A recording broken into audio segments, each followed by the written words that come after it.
जिस तरह मुट्ठी से रेत सरकती है और मुट्ठी बंद ही रहती है, पता भी नहीं लगता।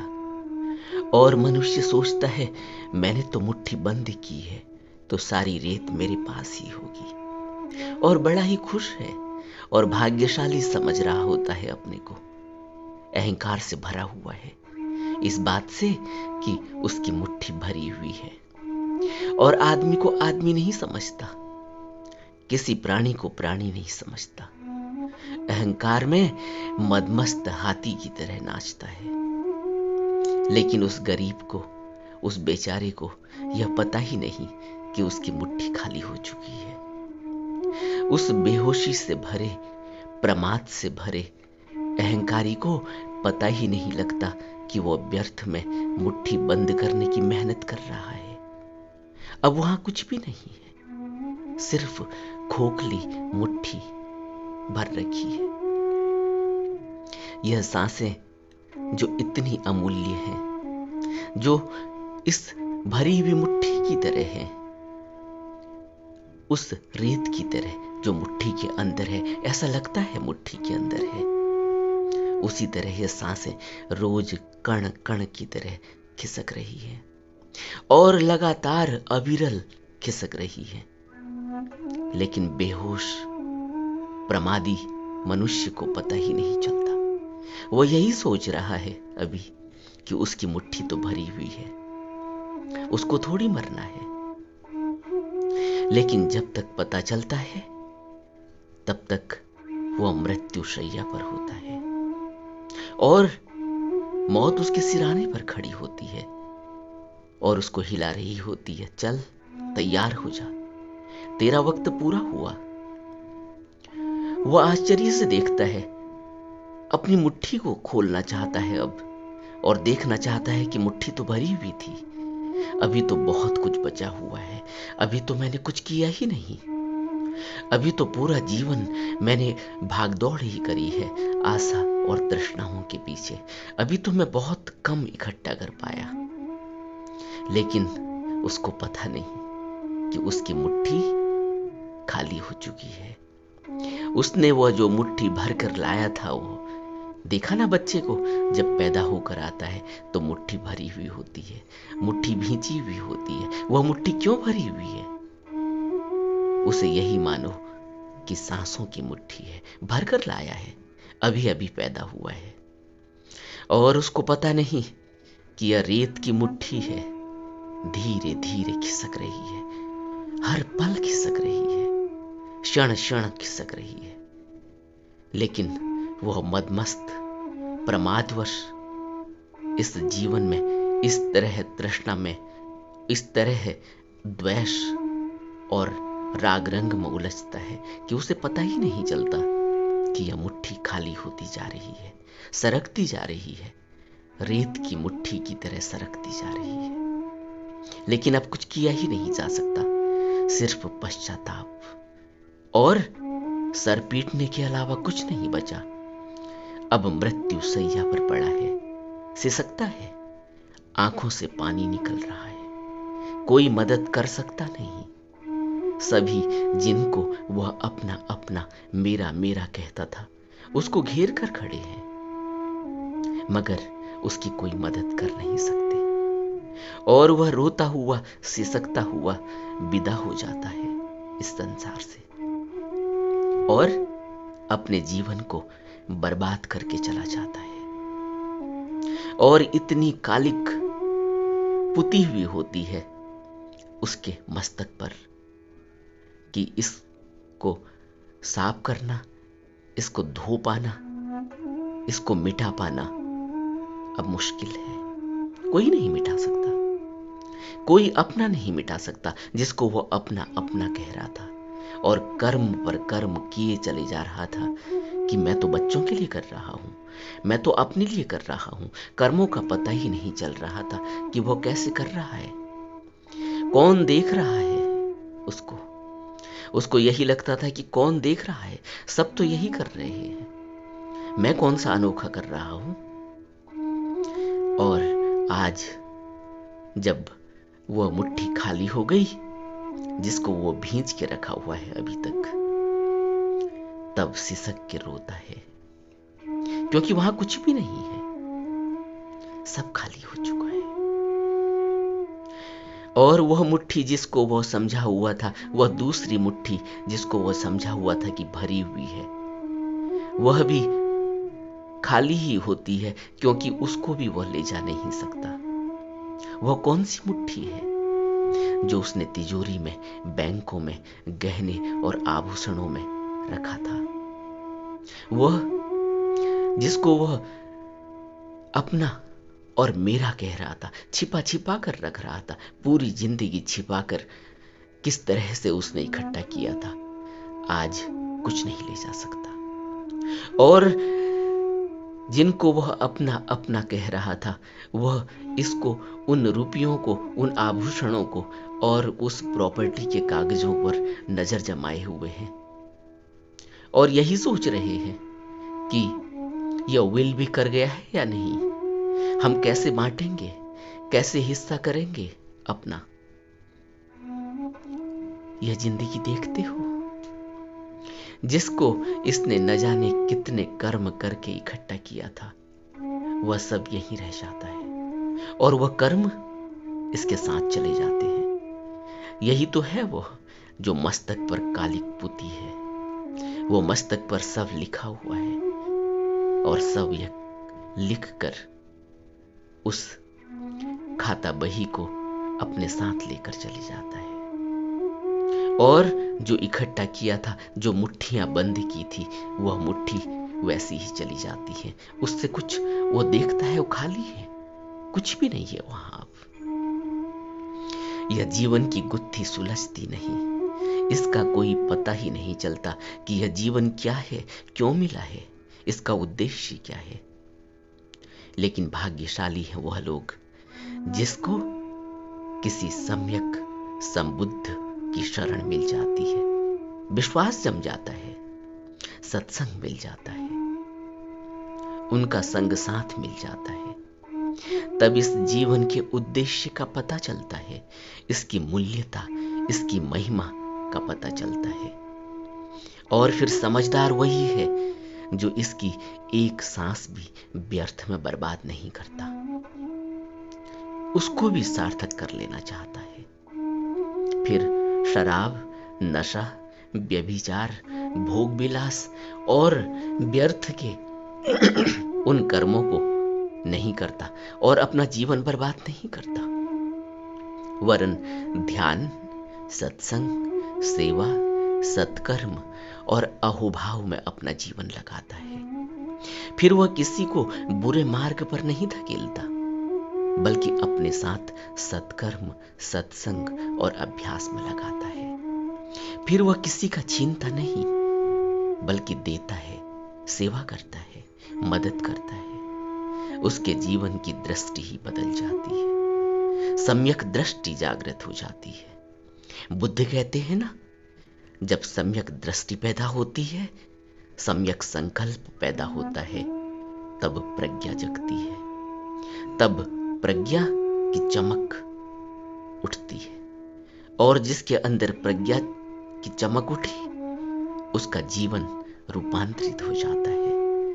फिर वह निर्वाण और समाधि की तरफ अपना जीवन लगाता है। फिर वह किसी का विरोध नहीं करता, फिर वह किसी को बड़ा या छोटा नहीं कहता, फिर वह किसी को अमीर और गरीब नहीं कहता, फिर वह किसी को धर्म और संप्रदाय में नहीं तोड़ता, बल्कि मानवता का रिश्ता जोड़ता है, कुदरत का रिश्ता जोड़ता है।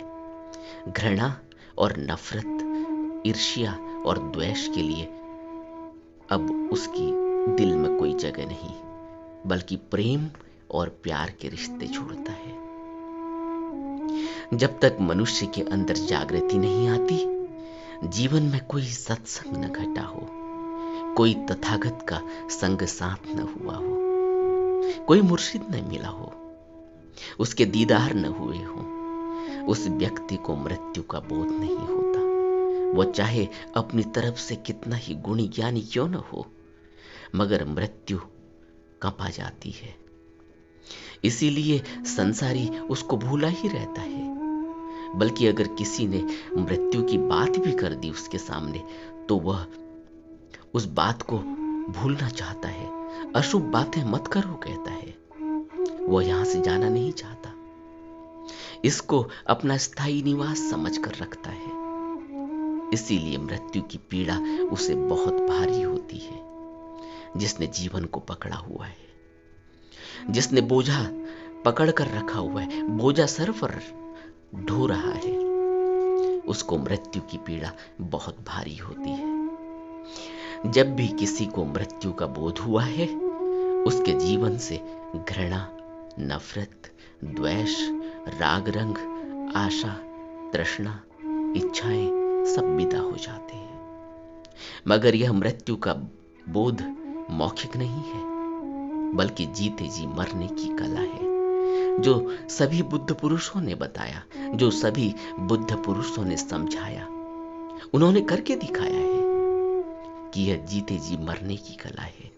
मृत्यु का बोध जीते जी मरने की कला है। बिना मरे सीखी नहीं जा सकती।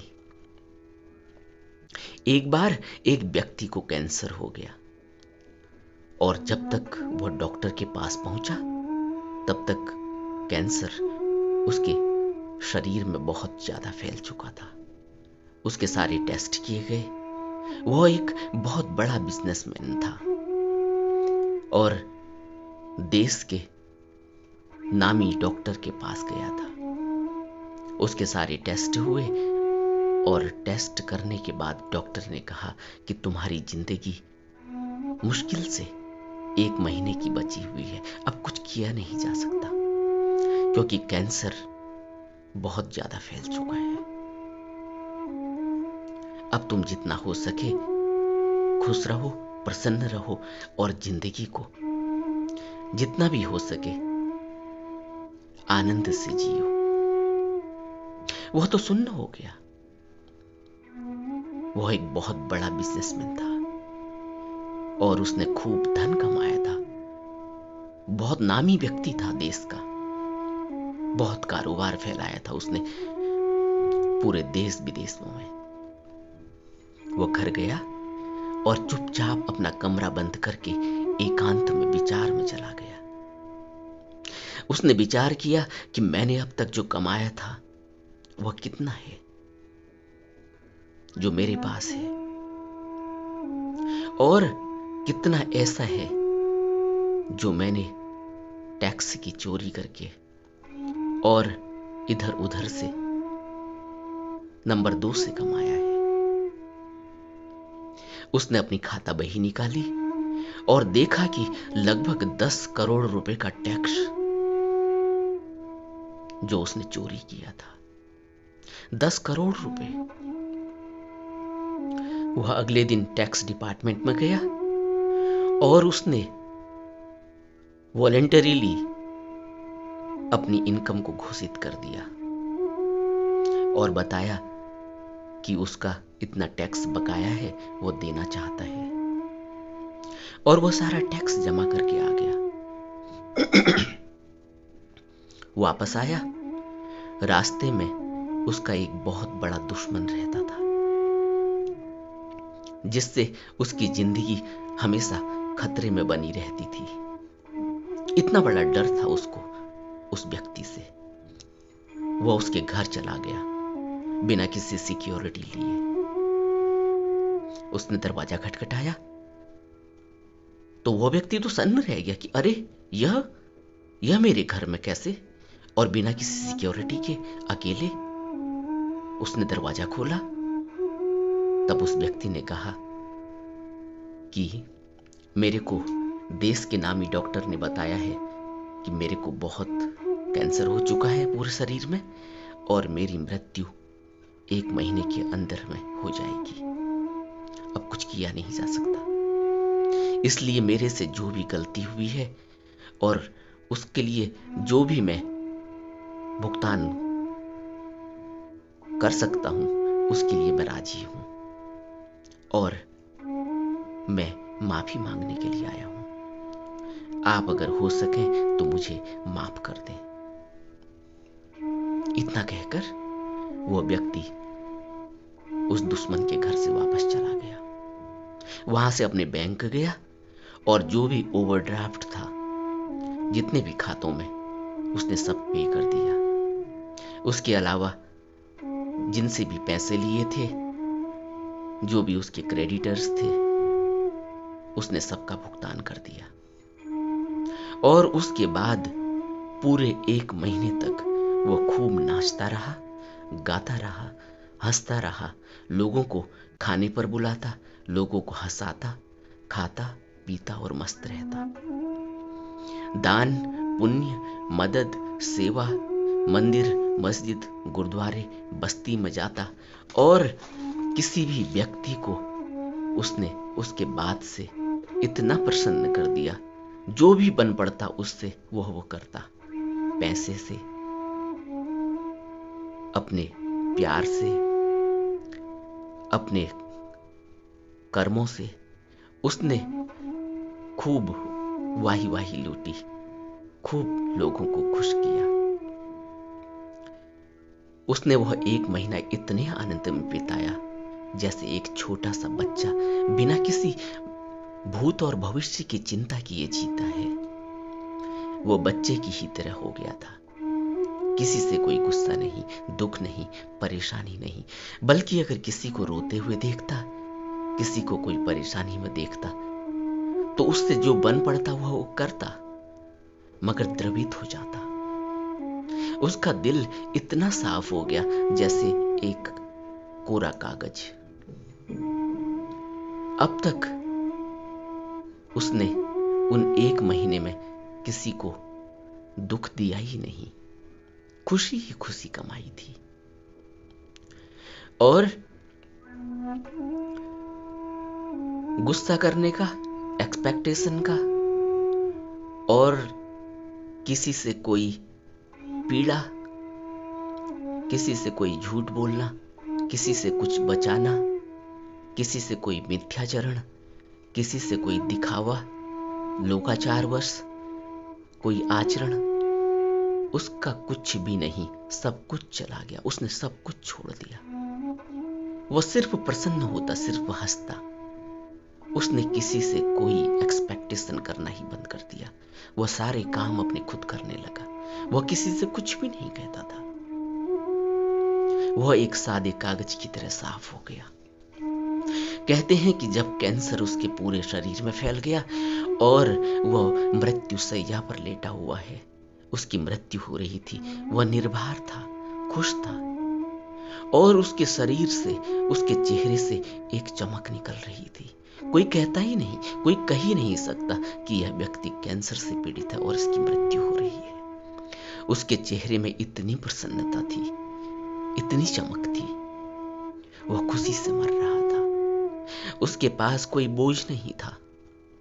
उसका जीवन धन्यता का अनुभव कर रहा था कि उसको मृत्यु का पहले ही पता चल गया, जिसकी वजह से उसने अपना जीवन इतना सुखी कर लिया था, साफ कर लिया था, मुक्त कर लिया था। उसकी कोई लालसा नहीं, उसकी कोई तमन्ना नहीं, उसका कोई मोह नहीं, उसकी कोई जकड़ नहीं, उसकी कोई पकड़ नहीं। वह बिल्कुल खाली हो गया था, एक बांसुरी की तरह, बिल्कुल खाली। जो आवाज निकलती वो बहुत मधुर होती। कहते हैं कि वो व्यक्ति मृत्यु के बाद मुक्त हो गया। जिस व्यक्ति को भी मृत्यु का बोध आ गया, उसका जीवन धन्य हो जाता है, अमर हो जाता है। उसकी मृत्यु नहीं होती, वह शरीर छोड़ता है, मगर प्रसन्न होकर, बिना पीड़ा के, बिना बोझ लिए। ऐसी मृत्यु सबकी घट सकती है और सब ऐसी मृत्यु को लिखा कर ही लाए हैं। सबके लिए यह मौत बनी हुई है। और जिसको कोई तथागत मिला, सम्यक संबुद्ध मिला, कोई पूरा गुरु मिला, सतगुरु मिला, मुर्शिद मिला, उसकी मृत्यु नहीं होती, वह भी मुक्त हो जाता है। वह तो अपने जीवन को मुक्त कर लेता है, प्रसन्न चित्त होकर, खाली होकर, निर्भर होकर शरीर छोड़ता है। और परम निर्वाण को प्राप्त कर लेता है, क्योंकि उसने अभ्यास किया होता है। जब भी कोई तथागत की शरण में जाता है, तथागत से उपदेश लेता है और उपदेश लेकर निरंतर अभ्यास करता है और अपने जीवन को, अपने कर्मों को निर्भर करता हुआ चलता है, खाली करता हुआ चलता है, अपने को हल्का करता हुआ चलता है और सांस भी व्यर्थ में नहीं गवाता। हर सांस में तथागत के उपदेश, तथागत के नियम और तथागत के द्वारा दिए गई दीक्षा का पालन करता है। वह व्यक्ति जब शरीर छोड़ता है तो मुक्त हो जाता है। बहुत दुर्भाग्य है उनका जो तथागत के मिलने के बाद भी अवसर को गंवा देते हैं और अभ्यास में नहीं लगते, तृष्णाओं के पीछे दौड़ते हैं, इच्छाओं के पीछे दौड़ते हैं, कामनाओं के पीछे दौड़ते हैं। आज भी उनको संसार के राग रंग और तमाशों में रस मिल रहा है।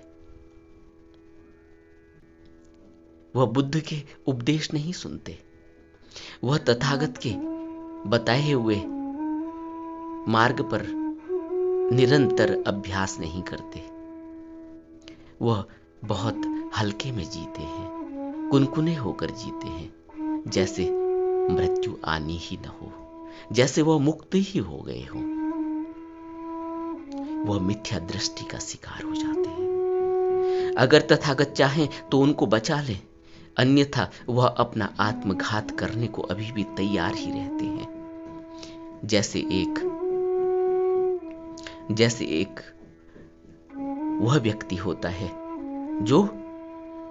जिसके घाव लगे हुए हैं, जिसको चोट लगी हुई है, जिसमें से मवाद निकल रहा है, मगर खुजली हो रही है और वह उसको और खुजलाता चला जाता है, उसको नाखूनों से खोदता चला जाता है। और जब कोई व्यक्ति उससे कहता है कि बहुत इसमें गहरे घाव हो चुके हैं, तुम इसको खुजलाओ मत, तुम्हें डॉक्टर ने जो दवा दी है उसका इस्तेमाल करो और थोड़ा परहेज करो, वह बुरा मानता है। वह उस व्यक्ति से नफरत करने लगता है, चाहे वह तथागत ही क्यों ना हो। उस व्यक्ति के कर्म बहुत भारी होते हैं, उसको भी एहसास ही नहीं है जीवन का, और ऐसा जीवन बहुत पीड़ादायी हो जाता है। मृत्यु भी पीड़ादायी है और मृत्यु के बाद भी उस मस्तक पर कोई रोशनी नहीं होती। क्यों? क्योंकि उसने जीवन भर बुद्ध के बताए हुए मार्ग पर नहीं चला, वह बुद्ध के बताए हुए उपदेश पर नहीं चला। उसने उस मार्ग का अनुगमन उतनी गहरी लगन से नहीं किया और आज उसको पछतावा होता है, लेकिन अब कुछ किया नहीं जा सकता। इसीलिए बुद्ध इतना जोर देकर कहते हैं, अपने लगभग हर उपदेश में कहते हैं कि यहां इस जीवन से इतना खुश मत रहो, यहां राग रंग और खुशी और हंसी की बात नहीं है, इतना मत हंसो इस जीवन पर, इस जीवन को परमानेंट मत समझो। यह जीवन किसी भी क्षण उस रेत की मुट्ठी की तरह नीचे से खिसकता चला जा रहा है और एक दिन मुट्ठी खुलेगी और पता चलेगा कि उसमें कुछ भी नहीं है, सब सांसें व्यर्थ में जा चुकी होंगी। इसीलिए हमें बुद्ध के वचन बहुत गहरे में अपने हृदय में बैठाने चाहिए और जिस तरह से बुद्ध ने अभ्यास करने के लिए कहा है, उस अभ्यास पर निरंतर लगना चाहिए। यही इस जीवन से मुक्त होने का और यही परम लोक तक पहुंचने का एकमात्र तरीका है कि निरंतर अभ्यास में लगा जाए।